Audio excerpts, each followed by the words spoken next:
Raider Nation, what is the deal, man? Once again, it's your guy Panama Fargo, and I'm back to y'all live with another episode of the Raider Rundown. And today, man, we're gonna be going over day 2 of the Senior Bowl analysis, right? Some of my notes, some of the notes from people that are there, right? We're gonna see who rose, who fell on the board, who's rising their stock, right?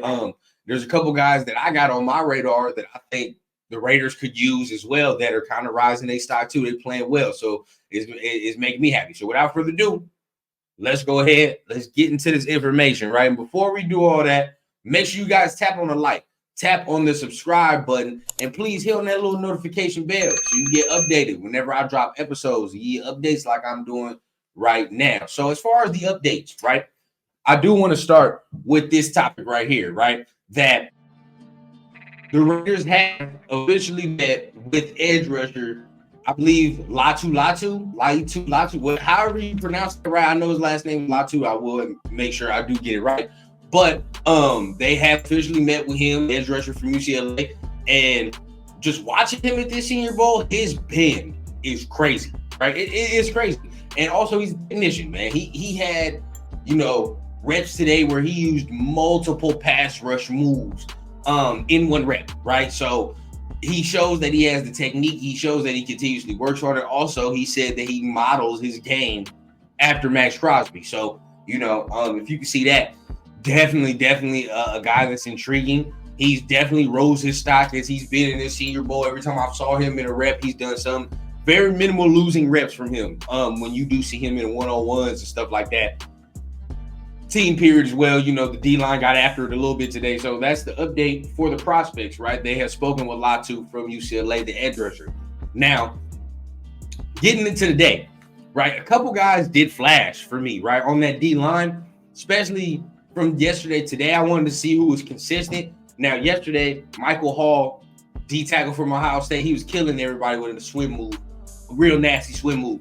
But today wasn't as effective in one-on-ones and stuff like that. Now, we'll get into why he wasn't as effective in just a little bit. But, I definitely thought I was going to see a little more flash from him. But the guys that have flashed, Tyler Davis from Clemson, right? He had a very, very good day in the one-on-ones, even in the team period, right? Like I say, in the team period, defensive line got after it a little bit. And that's usually what happens in football practices, especially if they span out over a week, right? Like the offense, usually in my experience, the offense is always going to start the week off good, right? I don't know why. It just happens like that. The offense pretty much starts the week out good. Some cases, maybe the offense don't start, but, the offense has a good day. And the second day is when the defense settles down, they hunker down, and they say, okay, you know what? All right, bro, we're gonna play, right? And usually you see a better day from the defense. That's usually what happens with football practices in my experience. But, you look at that, and I think that, I think the D-line definitely got after it. The defense in general got after it today. And, there were a lot of good things to see. So, remember, Michael Hall, Ohio State D-tackle, he could have showed more, but the Clemson D-tackle, he showed a lot today. He definitely showed a lot. Also, edge rusher, I believe his name is Austin Booker, I believe, from Kansas. Oh, yeah, he flashed on the screen tremendously today. He flashed on the screen tremendously. So, so the once again, the D-line got after it. Now, I do want to talk about this, right? My guy, T'Vondre Sweat. All right, T'Vondre Sweat, big human being, huge human being, right? But today was sitting grown man down, right? He was sitting grown man down. Now, I said it yesterday or today in for the day one analysis, right? He had an up and down day yesterday, right? I love Sweat, but he had an up and down day, and I had to call a spade. But today, yeah, he showed up today. He was sitting grown man down today. So that's the T'Vondre Sweat that I want to see. Once he gets them hands on you, and once he gets inside, right? It's a fucking wrap. It's a wrap, right? And like I said yesterday, such a big human being, he's got to learn how to get that pad level down, right? Because if people get up in here and that pad level ain't down, he gonna lose all that power, right? All that power comes from that base, and when you get low. So for him, once he gets low and he's able to use that strong lower base, bro, it's a wrap. That's 360 pounds of human, right? And this is why I want him on the D line. You're gonna lose Jenkins probably due to age, maybe you don't know what's going to go on with that. He's just a little bit older. So to replace him with somebody younger, right, and maybe that can give you that same production, I'm all for it. So T'Vondre Sweat's been on my radar heavy, and I've been looking at him heavy. So he did well today. He had another good day today. There are a couple other edge rushers that did well. In my opinion, that I think that the Raiders, I don't think they need an edge rusher. But if I was to hear that they were talking to certain guys, it wouldn't surprise me, right? Also, you got an edge from Mizzou, Darius Robinson, right? He did very, very good today. Another edge from Texas Tech, right? Miles Cole, and these from some of the guys that were there as well. Some of the notes. They did very good today. You know, they flashed. But we got to go ahead and transition to the offensive line side, right? And I think that's where the Raiders are probably looking more heavily. I'm gonna start it off like this. That Jackson Powers Johnson is the real deal, bro. He's the real deal, bro. And that is the center from Oregon. You're gonna hear me talk about him religiously. You're gonna hear me talk about him religiously. And if you don't hear it from nobody else, you're gonna hear it from me. He is working his way up in the first round. He's working his way up in the first round. And my thing is like, I would love the Raiders to go grab this man. And if we're talking about, Andre James being somebody that might not be back with the team, and probably like that's the consensus pick, Jackson Powers Johnson is working his way to be a first round prospect. And once again, like if we're all on the consensus of getting rid of Andre James, this is a guy right here I'm all for, right? He played center today. He played guard today. Like, and I get what I'm saying to you. Center, guard, dominated both, right? Both. This man's hand usage is amazing. The way he anchors down, right? And that's something big for offensive line. When I say anchor down, let me explain, right? Like, obviously, as an offensive lineman, you're pretty much in catch mode all the time, right? Because especially a center, after you snap the ball, you're pretty much in catch mode because that guy is coming 10, 15 miles an hour towards you, right? And think of this. We just talked about T'Vondre Sweat. So that's 360 pounds of mass right there, right? And that's coming straight to you. And he played 310. Especially, we talking about Jackson Powers Johnson doing the center. So you in catch mode. But to be able to maybe take your 1-2 steps back, anchor your lower body, anchor your ass down, right? And be able to not give up any ground after that. Oh, yeah, bro. And he does that damn near every rep. He does that, right? And it's just not no one-off thing, bro. It doesn't matter. Against speed, against power, your boy is anchoring down, and he's making himself a presence. So Jackson Powers Johnson, that's somebody that I really, really fuck with. I like him a lot. Then we keep going on the offensive line, right? And it's not just him. I have to remember the names of the other centers, right? They haven't flashed enough for me to be like, oh my God, let me write it. But the other centers are not bad. There's a drop-off after your boy, but the other ones are not bad, and they won't be, bad guys to choose from either. Now, along the offensive line, once again, our right tackle from Oregon State. I do know the name. I'm going to put it down here, but I don't know how to pronounce it, so I'm going to pronounce it soon. But at the end of the day, right, once again, flashed again. Didn't have as much as a dominant day in my eyes, than he did yesterday. But today, oh, yeah. I mean, he had a couple that, it showed his physical prowess. Again, sat some motherfuckers down again today. So he's very, very intriguing. Very intriguing. Had a couple losing reps, but he won more than he lost. That's for sure. In my eye, he won more than he lost. So this is a guy, remember, consistency is the key over this week of Senior Bowl as well, right? Who's going to remain consistent throughout the week in practice and all that. So he looked good. I really do like him. He's got that mean, nasty streak to him. Also, our guy, Tyler Guyton, right? He's the Oklahoma tackle.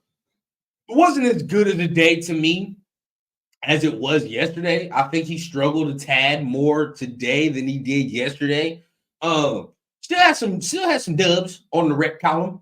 He still has some dubs, and he sat some dudes down. I mean, once he really gets into you, right? Once he really gets into you, and he's able to use that power, like, is good. But at the end of the day, I still think he needs to work on it a little bit more, because there are times when they do get into his chest, they're able to pull him, push him, right? And you can't have that. You can't be able to do that. So you got to be able to anchor down. He's having trouble with that earlier in today's practice. But like I said, yesterday was a better day. Today wasn't totally garbage where it's like it plummets all the way. His draft stock plummets, but I definitely am going to be looking for him tomorrow to have a better day. I'm going to be looking for him tomorrow to have a better day. So as we continue, right, with the offensive line, I believe that once again, I'm going to say that this class is one of the deepest classes that we can have. And like we said, if we're talking about a GM in Telesco that a lot of people says prioritizes the trenches, offense and defensive line, this must be his goddamn dream. It has to be, bro. He must love it. Scouting these players and scouting this class, we're going to get us one. If we do it right, we're going to get us one. I'm telling you that right now. On the offensive line, we're going to get us one. So I like that right there. The offensive line doing well. Now we transition more to the defensive side, right? Once again, I'm really, really scouting players that I know the Raiders need. I'm not just going to scout whoever, just scout whoever, right? At the same time, cornerback position, right? That there are two corners that are catching my eye, and I don't know how we would be able to grab them at this point. Now we might be able to, because I was having this conversation with Turf, right? I want to say this. It's Quinyon Mitchell from Toledo. Yeah, man. Every day so far, and it's only been 2 days, but he's flashed both days, and he's damn near looked like the best defensive player in some of the drills and just in the day period, right? Remember, Quinyon Mitchell from Toledo. Yeah, man. Yeah, he's very fluid. He's not grabby. His hand usage is perfect for what I'm looking for, right? Because remember, like we said yesterday, certain corners come from certain conferences and some are more grabby than others. You have to work on that. He's not grabby at all. I don't see many flags get thrown on him, right? Also, the feet are quick. When he transitions from back pedal to running with the receiver, right? The transition from the hip fluidity is very, very good. It's very good. So, and he had an interception today. Something for a corner, right? Also, another thing for a corner, you got to be able to have soft hands as well, right? Only the truly elite corners are able to pick the ball off. Right now, you can still be a great corner and not be able to pick the ball off, but that's how you take your game from good to great as a corner, to be able to get your hands on the football and secure that football. So, yeah, great interception today. Great interception today on Brendan Rice, Jerry Rice's son. And before I continue, I do want to say this. We're probably not going to get him, but Brendan Rice, Jerry Rice's son, somebody going to get a good receiver with that kid right there. I'm telling you that right now. Some people can look at me, whatever. Whoever drafts him is going to get a good receiver. But back to the quarterback position, Quinyon Mitchell. Boom. He's separating himself from these Senior Bowl guys as the clear-cut cornerback one. I'm going to be very intrigued to see where people have him after this week, right? Because remember, there's still guys like Kool-Aid McKinstry. There's still guys like Kalen King that are out there, right? And people had high regard. But this dude right here, I know he's climbing up draft board. Also, another guy that we should probably be looking at a little more heavier, because, maybe this may be a guy that slips a little bit, but Cam Hart, cornerback from Notre Dame, right? And the thing that both of these guys have that I just mentioned to you, length, right? They have length. These are tall, long guys, right? And remember what I said yesterday. That's what I'm looking for. I need that, because this corner room don't have a lot of it, right? This corner room is very small to me. Besides, Jack Jones, if we keep Brandon facing and cool, but what is he really going to do? You feel me? So we got to get younger there. We got to get more talented at that other cornerback position. And these two dudes right here, that Cam Hart, he's got some length to him. And, it's 2 straight days, right? I'm watching the Cam Hart. He's telegraphed routes 2 straight days right now. I don't know if he knows the routes or anything like that. Because, when you get everybody that's played football, when you get to practicing and you doing the stuff they doing, maybe you catch wind on some of the route combinations, right? And then you get to jumping things as the week progresses because you didn't seen it all. But it's only day 2. It's only day 2. And he's been telegraphing routes, bro. He's been telegraphing routes. He's played very, very sneaky in that hip pocket like loose change, right? And he in the hip pocket like loose change. So at the end of the day, right? I think him, Quinyon Mitchell, separating themselves today. They're separating themselves from the corner class. Just with their technique, just with the way they're playing these receivers, man, I like them a lot. And also they fit the mold of what I would be looking for another Raiders corner. You feel me? So there we go right there. Now, all right, we go to the position that we all done came for. All right, where we are. All right, and that's quarterback position. I'm going to be honest with y'all. Once again, when you start talking about quarterbacks, people start getting testy, right? People start getting testy. But I'm gonna be honest, neither Michael Penix or Bo Nix look good. Neither one. I'm not even gonna sit here and hold y'all. Like, I'm just gonna be like, oh yeah, bro, like one is the clear cut. No, bro, no. The QB4 position is very much in flux right now. It's very much in flux because neither of these dudes is separated to me. Now, if you want to be technical, I think if you want an answer, I guess Michael Penix is a little better than Bo Nix for right now, just a tad. Like, Bo Nix has some accuracy issues. He has some touch issues going on right now. I don't know what the hell is going on with him. Maybe it's the wind. Maybe it's just being in Alabama.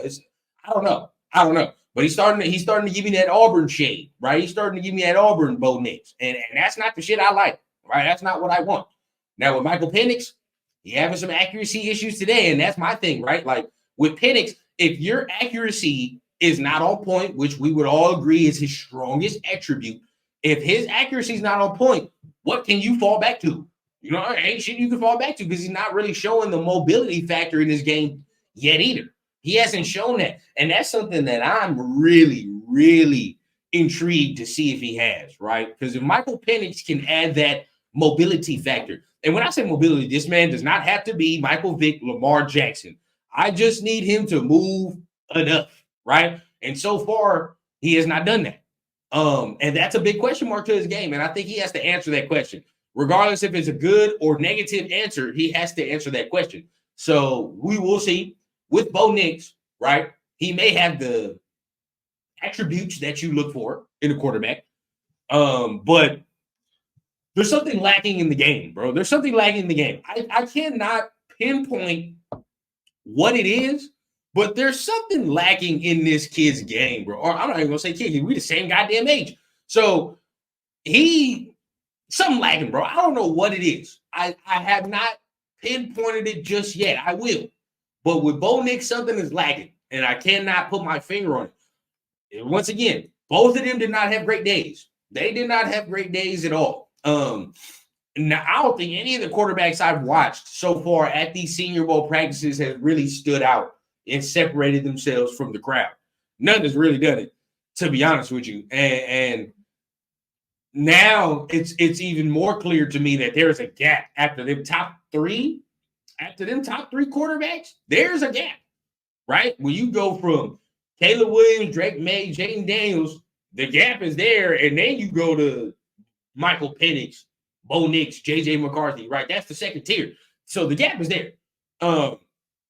Take with that as you will, right? I know I have conversations with a lot of people. Trade up, don't trade up, do this, do that.